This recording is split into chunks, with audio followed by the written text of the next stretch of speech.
All right, so let's move on to the basic economy.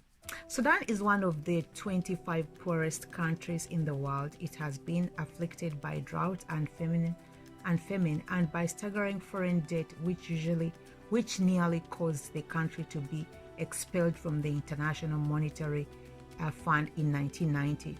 80% of the labor forces works in agriculture. Fields have suffered in recent years from decreased rainfall, desertification, and lack of sufficient irrigation systems. Currently, only 10% of the arable land is cultivated. Major crops include millet, nuts, sesame seeds, corn, wheat, and fruits, dates, mangoes, guavas, bananas, and citrus. In areas not conducive for farming, people, many of them nomads, support themselves by raising cattle, sheep, goats, and camels. 10% of the labor force is employed in industry and commerce, and 6% in the government. There is a shortage of skilled workers, many of whom migrate to find better work elsewhere. There is also 30% unemployment rate. Let's look at the land tenure and property. The government owns and operates the country's largest farm, a cotton plantation in the central El Gezira region. Otherwise, much of the land is owned by different tribes. The various nomadic tribes do not have a claim to any particular territory. Other groups have their own systems for their land ownership. Among the Otoro in the East Central region, for example, land can be bought, inherited, or claimed by clearing a new area. Among the Muslim Fur people in the West, land is administered jointly by kin groups. Let's look at the commercial activities. Souks or markets are the centers of commercial activity in the cities and villages. One can buy agricultural products, fruits, vegetables, meat, millet there, as well as handcrafted produce by local artisans. The major industries, these include cotton ginning, textiles, cement, edible oils, sugar, soap, distilling, and petroleum refining. Let's move on to the trade. Cotton is Sudan's primary export, accounting for more than a quarter of foreign currency that enters the country. However, production is vulnerable to climate fluctuations, and the crop is often hurt by drought. Livestock, sesame, groundnuts, oil, and gum arabic are also exported. These products go to Saudi Arabia, Italy, Germany, Egypt, and France. Sudan imports large quantities of goods including foodstuffs, petroleum products, textiles, machinery, vehicles, iron, and steel. These products come from China, France, Britain, Germany, and Japan. Let's move on to the division of labor. It's tradition for children to follow the profession of their parents. For the majority of the population, this means continuing in farming lifestyle. 80% of the workforce is in agriculture, 10% is in the industry and commerce, 6% is in the government, and 4% is unemployed without a permanent job. In many tribes, local positions such as trades and livelihood also are hereditary. It is possible nowadays for children to choose professions different from their parents. But most people are constrained by financial considerations. There are facilities for training a variety of professions, but Sudan still suffers from a shortage of skilled workers. Let's move on to social stratification, classes, and castes. Northern Sudan has more access to education and economic opportunities and generally are better off than Southerners. In the South, many of the upper class and politically powerful are Christian and attended missionary schools. In many Sudanese tribes, class and social status are traditionally determined by birth, although in some cases it took a good deal of survey by the upper classes to maintain their position. Among the Far group, iron workers formed the lowest rank of the social ladder and were not allowed to intermarry with those of the other classes. Now let's move on to symbols of social stratification. Among some southern tribes, the number of cattle a family owns is a sign of wealth and status. Western clothing is commonly in the cities.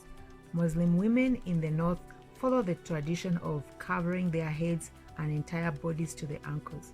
They wrap themselves in a tube or length of semi-transparent fabric which goes over other clothing.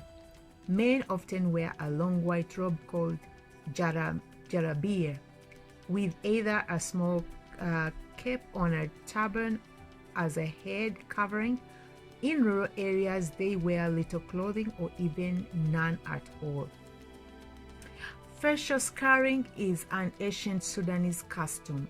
While it is becoming less common today, it's still practiced. Different tribes have different markings. It's a sign of bravery among men and beauty in women. The Shuruk have a line of bumps along their forehead. The Nuer have 6 parallel lines on their forehead, and the Jalin mark lines on their cheeks. In the south, women sometimes have their entire bodies scarred in patterns that reveal their marital status and the number of children they've had. In the north, women often have their lower lips tattooed. Let's move on to political life. The government. Sudan has a transitional government and is supposedly moving from a military junta to a presidential system. The new constitution went into effect after being passed by the national referendum in June 1998. The president was both a chief of state and head of government. He appoints a cabinet which is currently dominated by members of the NIF. These are Ankamiyo legislature, the National Assembly, which consists of 400 members, 275 elected by the populace, 125 chosen by the Assembly of Interest called the National Congress, also dominated by the NIF. However, on December 12, 1999, uneasy about recent reductions in his powers, President Bashir sent the military to take over the National Assembly. The country is divided into 26 states or wilayat. Each is administered by an appointed governor. Leadership and political officials. Government officials are somewhat removed from the people. On the local level, governors are appointed rather than elected. A military coup in 1989 reinforced the general feeling of distance between the government and much of the populace. All political parties were banned by the military government. The new constitution legalized them, but this law is under review. The most powerful political organization is the NIF, which has a strong hand in government operations. In the south, the SPLA is the most visible political military organization with the goal of self-determination for the region. Now, we move on to social problems and control. These are a two-tiered legal system of civil courts and religious courts. Previously, only Muslims were subject to religious rulings, but Bashir's fundamental government holds all citizens to its strict interpretation of Sharia or Islamic law. Separate courts handle offenses against the state. Political instability has resulted in high crime rate, and the country is unable to prosecute many of its criminals. The most common crimes are related to the ongoing civil war in the country. Religion and a sense of responsibility to the community are powerful informal social control mechanisms. Now we'll move on to the military activity. The military is composed of 92,000 troops, and the army has 90. The army has 90, and the navy has 1,700, and the air force has 300. The age of service is 18. A draft was constituted in 1990 to supply the government with soldiers for the civil war. It is estimated that Sudan spends 7.2% of the GNP on military expenses. The Sudanese government estimates that the war cost the country $1 million a day. Let's move on to the social welfare and change programs. The government supports limited health and welfare programs. Health initiatives concentrate primarily on preventative medicine. Okay, non-government organizations and other associations. Various aid organizations have played a role in helping Sudan deal with the significant economic and socio-economic problems, including the World Food Program, Save the Children Fund, Oxford Committee for Feminine Relief, Doctors Without Borders. The World Health Organization has been instrumental in eliminating smallpox and other diseases. Now let's move on to the gender roles and statuses. Division of labor by gender. Women take care of the domestic tasks and children rearing. In rural areas, it's tradition for women to work in the fields as well.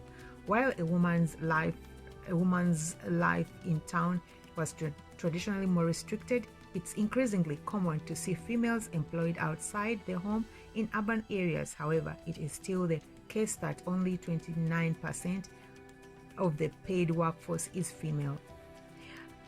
Let's look at the relative status of women and men. Sudan is a patriarchal society in which women are generally accorded a lesser status than men. However, after age 40, women's lives become less constrained. Men and women live largely separate lives and tend to socialize primarily with members of their own sex. Men often meet in clubs to talk and play cards, while women usually gather in the home. Okay, let's look at marriage, family, and kinship. Marriages and traditional arrangement by the parents. Marriages are traditionally arranged by the parents of the couple. This is still the case today, even among wealthier and more educated Sudanese. Matches are often made between cousins, second cousins, and other family members, or if not, at least between members of the same tribe or social class. Parents conduct the negotiations, and it is common for a bride and the groom not to have seen each other before the wedding. There is generally a significant age difference between husband and wife. A man must be economically self-sufficient and be able to provide for the family before he can marry. He has to be able to furnish an acceptable bride price of jewelry, clothes, furniture, and among some tribes, cattle. Among the middle class, women usually are married after they finish school at the age of 19 or 20. In poor families or in rural areas, the age is younger. Polygamy was common practice in the past. Divorce, although is still considered shameful, it's more common today than it was. Upon dissolution of a marriage, the bride price is returned to the household. Domestic unit. Extended families often live together under the same roof or at least nearby. Husband and wife typically move in with the wife's family for at least a year after marriage or until they have their first child, at which point they move out on their own, although usually to a house in close proximity to the wife's parents. Inheritance. Islamic law has a provision for inheritance by the oldest male son. Other inheritance traditions vary from tribe to tribe. In the north, among the Arab population, property goes to the oldest son. Among the Zande, a man's property, which is consisted primarily of agricultural goods, was generally destroyed upon their death to prevent the accumulation of wealth. Among the Fur, property is usually sold upon the death of its owner. Land is owned jointly by kin groups and therefore not divided upon death. Let's go to kin groups. In different regions of Sudan, traditional clan structures function differently. In some regions, one clan holds all positions of leadership. In other, authority is delegated among various clans and sub-clans. Kinship ties are reckoned through connections on both the mother's and father's side, although the paternal line is given stronger consideration. Let's move on to socialization. There are several practices to protect newborn babies. For example, Muslims whisper Allah's name in the baby's ear. The Christians make the sign of the cross in water on his head or forehead. An indigenous tradition is to tie an amulet of a fish born from the Nile around the child's neck or arm. Women carry their babies tied to their sides or backs with cloth. They often bring them along to work in the fields. Child rearing and education. Boys and girls are raised fairly separately. Both are divided into age-specific groups. There are celebrations to mark groups' graduation from one stage to the next. For boys, the transition from childhood to manhood is marked by a circumcision ceremony. The literacy rate is only 46% overall, 58% for men and 36% for women. But the overall education level for the population has increased since independence. In the mid-1950s, fewer than 150,000 children were enrolled in primary school, compared with more than 2 million today. However, the South still has fewer schools than the North. Most of the schools in the South were established by Christian missionaries during the colonial times, but the government closed these schools in 1962. In villages, children usually attend Islamic schools known as Qara. They learn to read and write, to memorize parts of the Quran, and to become members of the Islamic community. Boys usually attend between ages of 5 to 9, and girls generally stop attending at the age of 10. Girls generally receive less education than boys, as families often consider it to be more valuable for their daughters to learn domestic skill and to work at home. As payment at the Qira, students or their parents contribute labor or gifts to the school. There is also state-run school system, which includes 6 years of primary education, 3 years of secondary education, and at least 3 years of college preparation program or 4 years of vocational training. Let's look at the higher education. Early in the 20th century, under Anglo-Egyptian rule, the only education institution beyond the primary level was Groudon Memorial School, established in 1902 in Khartoum. The original buildings of this school are today part of the University of Khartoum, which was founded in 1956. The Kitchener School of Medicine opened in 1924, and the School of Law and the School of Agriculture, Veterinary and Science and Engineering are all still part of the university. The capital city alone has 3 universities. There is also one of the Wad Medani and another in the southern city of Juba. The first teacher training school, Bakhtar El Ruda, opened in 1934 in the small town of Ed Douem. In addition, a number of technical and vocational schools throughout the country offer training in nursing, agriculture, and other skilled professions.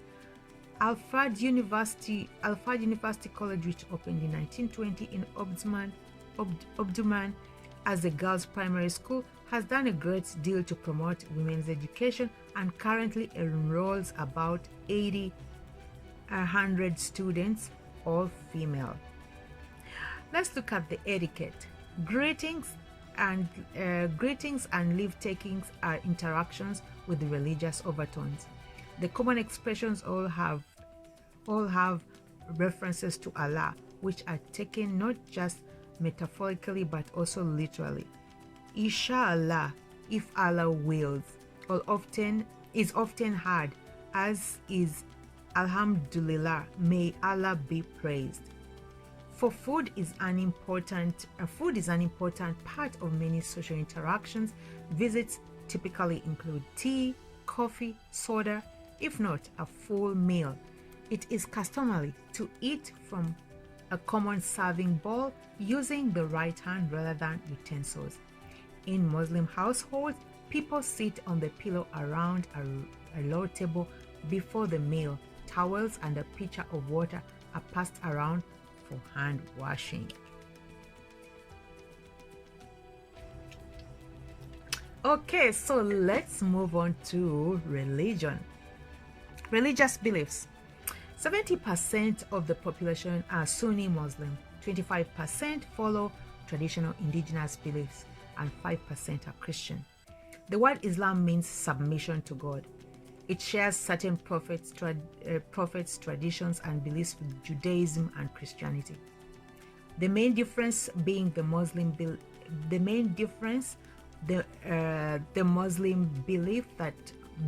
that Muhammad is the final prophet and the embodiment of God or Allah.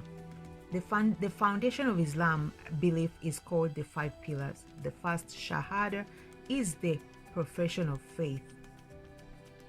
The second is prayer or Salat. Muslims pray 5 times a day. It's not necessary to go to the mosque, but the call to prayer echoes out over each city or town from the minarets of the holy buildings.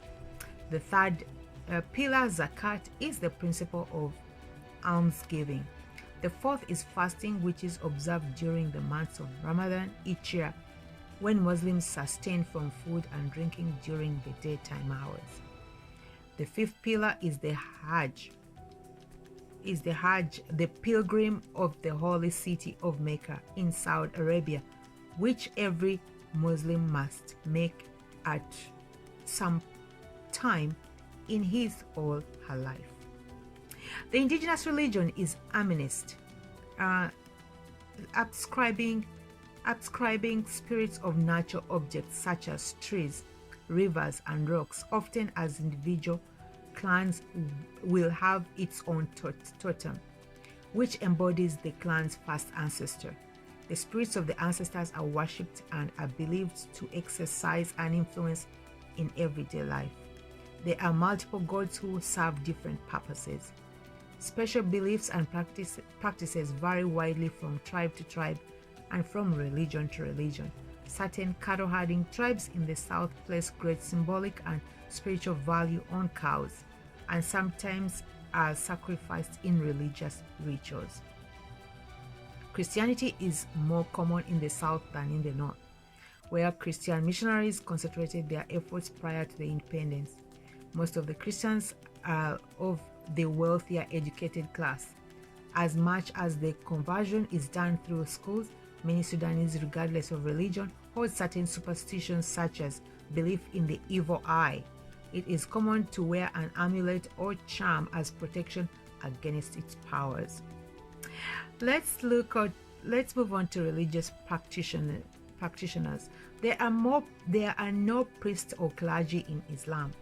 Faqirs and sheikhs are holy men who dedicate themselves to the study of and teaching of the Quran, the Muslim holy book. The Quran, rather than any religious leaders, is considered to be the ultimate authority and to hold the answer of any question or dilemma one might have. Muezzins give the call to prayer and also are scholars of the Quran. In the indigenous religion of the Shuruk, kings are considered holy men and are thought to embody the spirit of the god Nikang. Let's look at the rituals and holy places. The most common important observation in the Islamic calendar is that of Ramadan. The month of fasting is followed by the joyous feast of Eid al-Fitr, during which families visit and exchange gifts. Eid al-Fitr commemorates the end of Muhammad's Hajj. Other celebrations include the return of a pilgrim from Mecca and the circumcision of a child. Weddings also involve important and elaborate rituals, including hundreds of guests and several days of celebration.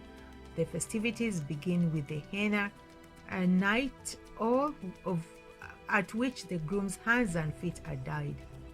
This is followed by the next day with the bride's preparation, in which all her body and hair is removed, and she too is decorated with henna. She also takes a smoke bath to perfume her body. The religious ceremony is relatively simple. In fact, the bride and groom themselves are not often present, but are represented by male relatives who sign the marriage contract for them. Festivities continue for several days. On the third morning, the bride and groom's hands are tied together with silk thread, signifying their union. Many of the indigenous ceremonies focus on agricultural events. Two of the most important occasions are the rain-making ceremony to encourage a good growing season and the harvest festival after the crops are brought in. The mosque of the Muslim house of worship outside the door are washing facilities.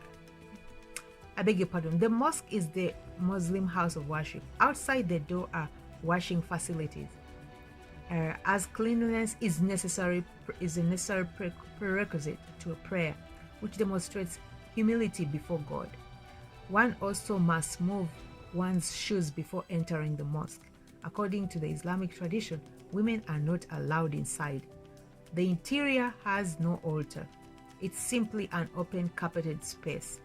Because Muslims are supposed to pray facing Mecca, there is a small niche carved into the wall, pointing out in the direction the city lies. Among the Dinka and other Nilotic people, cattle sheds serve as shrines and gathering places. Death and afterlife. In the Muslim tradition, death is followed by several days of mourning when friends and relatives and neighbors pay their respect to the family. Female relatives of the deceased wear black for several months up to a year or more than after the death. Widows generally do not remarry and often dress in mourning for the rest of their lives. Muslims do not believe in afterlife. Let's look at medicine and healthcare. Technically, medical care is provided free of charge by the government, but in actuality, few people have access to such care because of the shortage of doctors and other healthcare professionals. Most trained healthcare workers are concentrated in Khartoum and other parts of the north. Health conditions in most of the country are extremely poor. Malnutrition is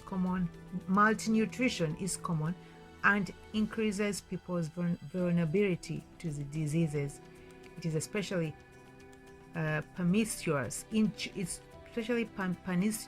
children. Access to safe drinking water and adequate sanitation also are problems which allow disease to spread or rapidly among the population. Malaria, dysentery, hepatitis, bilharzia are widespread, particularly in poor and rural areas. Bilharzia is transmitted by bathing in water infected with bilharzia larvae. It causes fatigue, liver damage, but once detected, it can be treated. Snail fever and sleeping sickness also affect significant numbers of people in the south. Other diseases include measles, whooping cough, syphilis, and gonorrhea.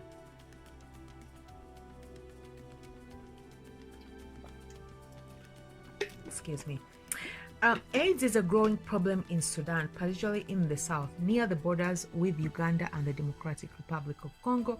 Khartoum also has a high infection rate due to part of the migration from the south. The spread of the disease has been exacerbated by uniformed healthcare workers transmitting it through syringes and infected blood. The government currently has no policy for dealing with the problem. Let's look at the secular celebrations. The principal secular celebrations are on January the 1st, Independence Day, and March the 3rd, which is National Unity Day. Arts and the humanities. Support for the arts. There is a National Theatre in Khartoum which hosts plays and other performances. The College of Fine and Applied Arts, also in the capital, has produced a number of well-regarded graphic artists. Literature. The indigenous Sudanese literature tradition is oral rather than written and includes a variety of stories, myths, and proverbs. The written tradition is based on the Arab North. Sudanese writers of the tradition are known throughout the Arab world. The country's most popular writer is Tayyib Salih, is author of two novels, The Wedding of Zayn and The Season of Migration to the North, which have been translated into English. Contemporary Sudanese poetry blends African and Arab influences. The form's best-known practitioner is Ahmed al-Mahdi al-Makhdab. Graphic arts. Northern Sudan and Omdurman in particular are known for their silver work, ivory carvings, and leatherwork. In the south, artisans produce carved wooden figures. In the desert, in the eastern and western regions of the country, most of the artwork carvings is also functional, including weapons as swords and spears. Among contemporary artists, the most popular media is printmaking, calligraphy, and photography. Ibrahim al-Salahi, one of Sudan's best-known artists, has attained recognition in all three forms. Let's look at the performing arts. Music and dance are central to Sudanese culture and serve many purposes, both recreation and religious. In the north, music reveals strong Arabic influence and often involves dramatic recitments of verses from the Quran. In the south, the indigenous music relies heavily on drums and complex rhythms. One ritual in which music plays a large part is the Zar, a ceremony intended to cure a woman's possession by spirits. It's a uniquely female ritual that can last up to 7 days. A group of women play drums and rattles, to which the obsessed woman dances using a prop as well as object associated with her particular spirit. Let's look at the state of physical and social sciences. Because of its extreme poverty and political problems, Sudan cannot afford to allocate resources to programs in the physical and social sciences. The country does have several museums in Khartoum, including the National History Museum, the Ethnographic Museum, and the Sudanese National Museum, which houses a number of ancient artifacts. All right, so I believe we've come to the end of our interesting facts about Sudan. I want to thank you so much if you've made it this far. Please don't forget to join me as we take a look at Southern Sudan, now that we know how it all came down. So don't miss our next episode for Southern Sudan. I've been yours truly, Christine. Once again, these facts have been compiled by everyculture.com, brought to you by courtesy of Exhibit Africa Ubuntu Initiative. Please don't forget to subscribe when you get to if you're on YouTube and you happen to be here today.